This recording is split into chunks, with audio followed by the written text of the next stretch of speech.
I am joined by Robert Griffin III, James White, Field Yates Neenekeims. All right, so first play we're going to look at 2nd and 2, one of the Patriots' first offensive plays. Rhamondre Stevenson was frankly the reason why this offense had the success that they had on Sunday. Goes for 25 carries, 120 yards, and they basically ran the entire offense through him. Now, everyone thinks Alex Van Pelt, Kevin Stefanski, West Coast system, outside zone scheme, all those, all the new age offensive buzzwords, but they didn't really do that. They ran a lot of duo, as opposed to outside zone that they tried a little bit in training camp, but even Rhamondre Stevenson said no, we ran duo and we wanted to run duo. So break it down for us. First and foremost, what is duo compared to outside zone? What's the difference? How did the Patriots do it? And how did they succeed with it against Cincinnati on Sunday? Yeah, so first and foremost, the reason that outside zone is so important in this offense is that the West Coast system likes to move the pocket. They don't want to make it easy on defenses, and one of the best ways to nullify a pass rush is to move one way. So they have to move sideline to sideline, which makes it hard to get upfield and get into the backfield. But at the same time, that also starts misdirection, where you have them thinking you're going one way and you go another. It's why Sean McVay, Kyle Shanahan, all those guys are running it with so much success, and then Mike McDaniel as well. And what makes it so confusing, because if you're downhill, there's not a ton of ways you can really trick the defense. That's a very literally straightforward approach. So outside zone is trying to get you to move sideline to sideline to create cutback lanes or get you to bounce outside. And it can be tougher for defenders because if their gap integrity isn't sound, then those lanes open up and you're in space and you're off to the races. Plus, defenders moving sideways makes it harder for you to tackle as opposed to getting right downhill and having a better chance at squaring a guy up. Now, duo is described as basically power without a puller, which means that you're trying to get as many double teams as possible, but instead of having a pulling guard who goes to the second level and takes on a linebacker, the running back is responsible for the linebacker. So What you want to do is read him and either get him to suck down into the middle and then bounce the run, or if he decides to commit to one gap and you find another opening, you go towards the opening, which Rhamondre Stevenson's great at. He has very good vision, and you can exploit the crease in the defense. The reason that duo is better suited for the Patriots is you have big guys like Mike Kadlick, like Layden Robinson, like David Andrews. These guys, I think, with more time will be better in that outside zone scheme because it's so reliant on chemistry. But duo has been a staple run for the Patriots since Rhamondre Stevenson was drafted. And I think, as you saw in the game, the outside zone scheme, not quite there yet. But the gap schemes, when they're going straight ahead, running downhill behind Big Mike and all those massive bodies, that's where these guys have success. And Rhamondre Stevenson, between his vision, his contact balance, and his burst, does an excellent job at creating big plays out of duo, which for a lot of offenses is really just a short yardage play because you're trying to get movement and get 2 yards. But as we'll see with Rhamondre, he was able to get multiple explosive gains, and eventually clinch the game with his efforts. So I'm excited to dive into this one. Yeah, let's do it. Let's go with play one right here, which looks to me. Yep, Taylor's going to pull it up. We have Caden Wallace in the formation, comes in as an eligible receiver, but they obviously just add him along the line of scrimmage, and Taylor can kind of break it down for you. But basically, Jalen Polk comes in motion. They get hat on a hat, and Rhamondre ends up one-on-one with a cornerback. Honestly, I should have played it when you were describing it, just so That's people fine. can afford. So in this jumbo package, the Patriots were not shy. They used this with Caden Wallace 18 times, ran the ball on all but one of those snaps. Heavy personnel where the defense knew exactly what was coming and still couldn't stop it. As you saw, big run right there. So we're going to break this down real quick. As you saw, Jalen Polk goes in motion.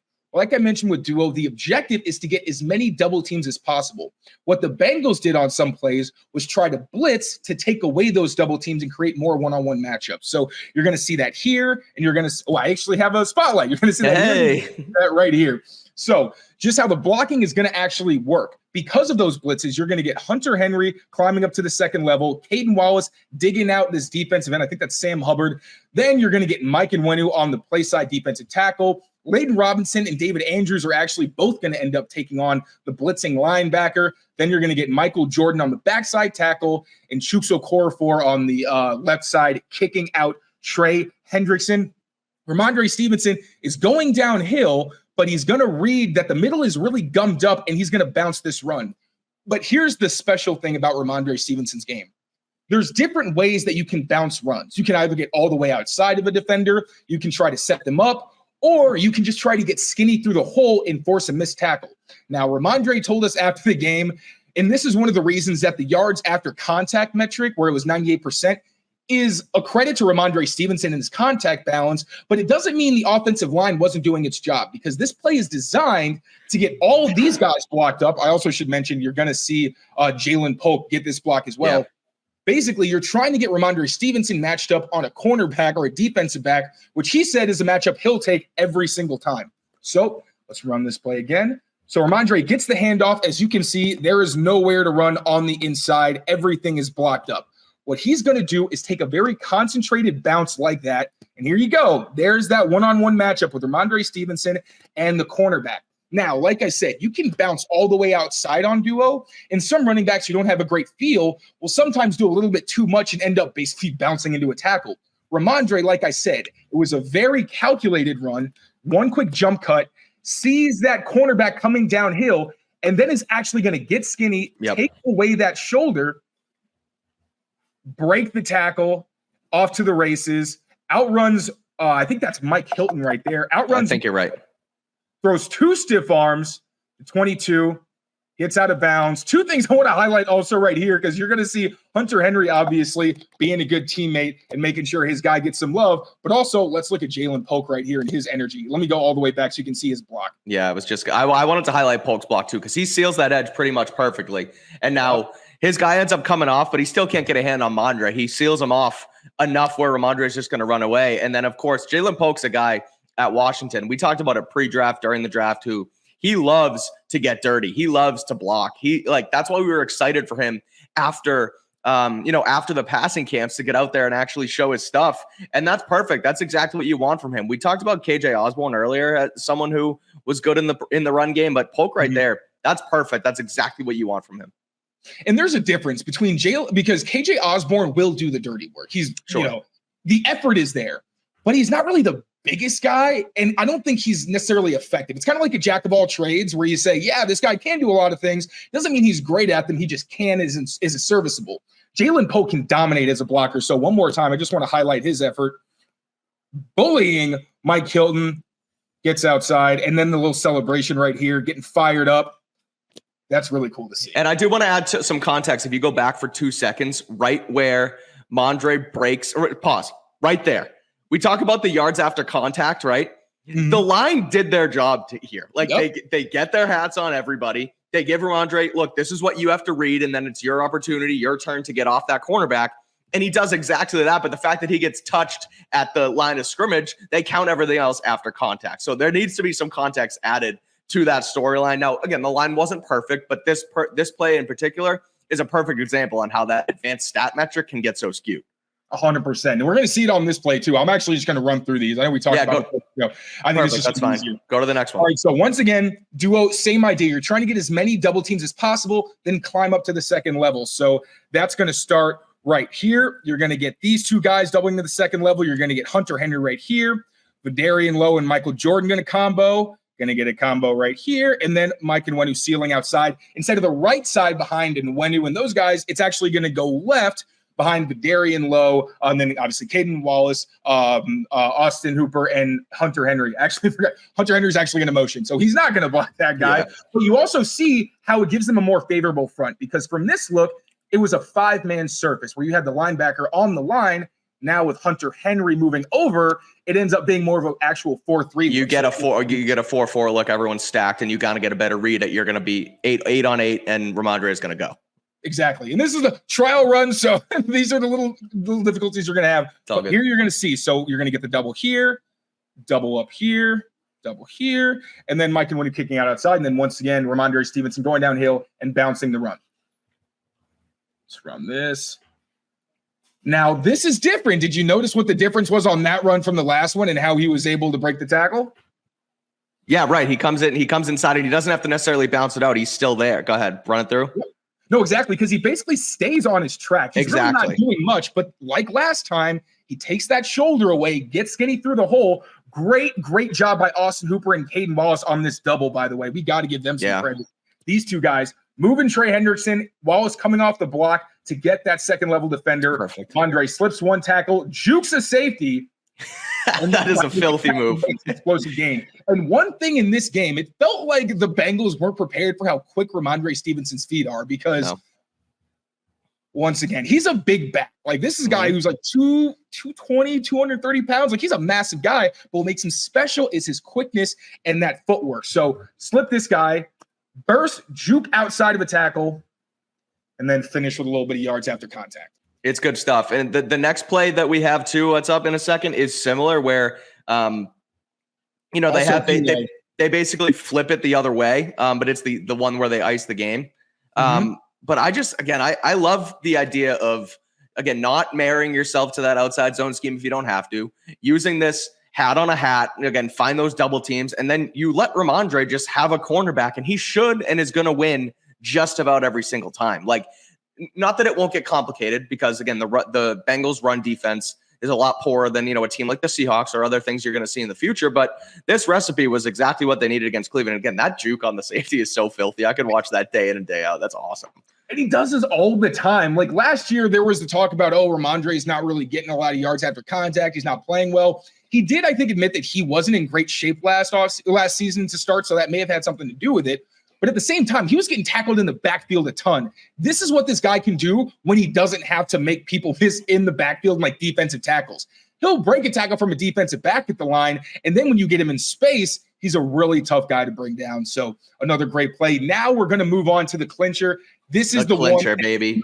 Game. By the way, the Patriots ran the same play 3 or 4 times in a row. We're not, once again, shy about their intentions.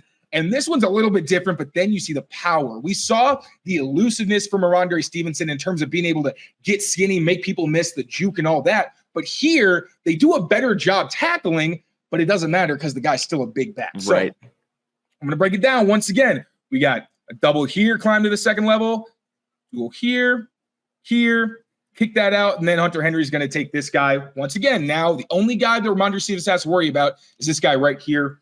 He's going to go downhill, and he's going to bounce it. He finds him, and then he dukes him, and then, there you go.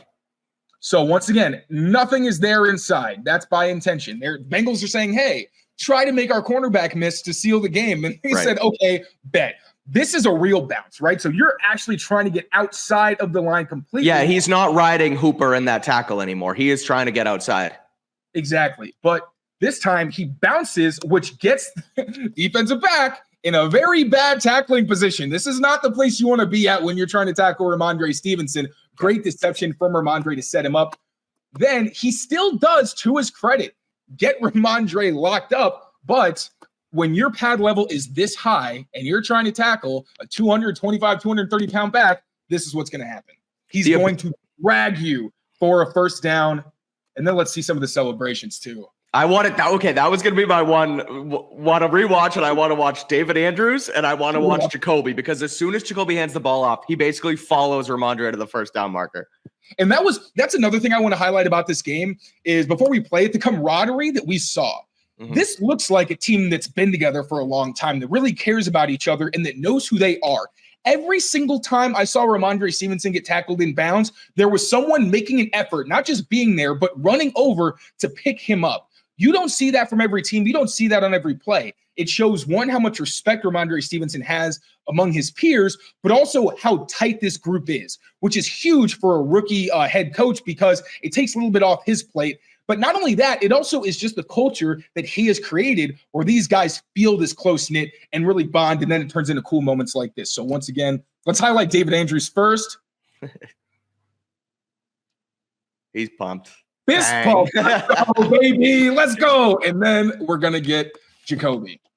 Great teammate. Follows him instantly.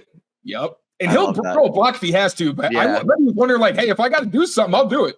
Look at that. Yeah. Hunter Henry, too. Hunter Henry, I love good team. I love camaraderie. I love teammates who get excited for each other. Like Gronk. Remember all the times that Gronk would pull some guy off the line, or running back would get into the end zone, and he'd get all fired up?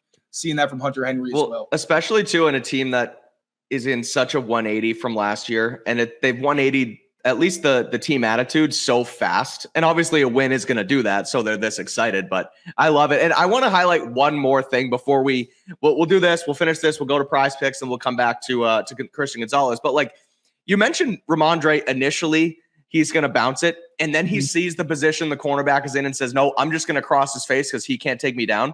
Yes, it sounds simple. He set him up. I think he did it on purpose. Like he was trying to widen him and get that to happen and then cut inside, which just is a show for what great feel Rhamondre has. Either way, the feel for it and to be able to do it that quickly on like the snap of a finger, basically, I have the football. This is how the line's blocking this. This is where this guy's lined up and I'm going to do this that fast. Like that's super impressive to be able to just react like that and make it happen, especially with the game on the line. So again, that's the breakdown with Rhamondre. He really was phenomenal and probably the reason the offense was able to score 16 points and then they were ultimately able to win the game. So support us and sign up at Prize Picks. Go to prizepicks.com/CLNS or download the app today and use code CLNS at prizepicks.com/CLNS and get $50 instantly when you play $5.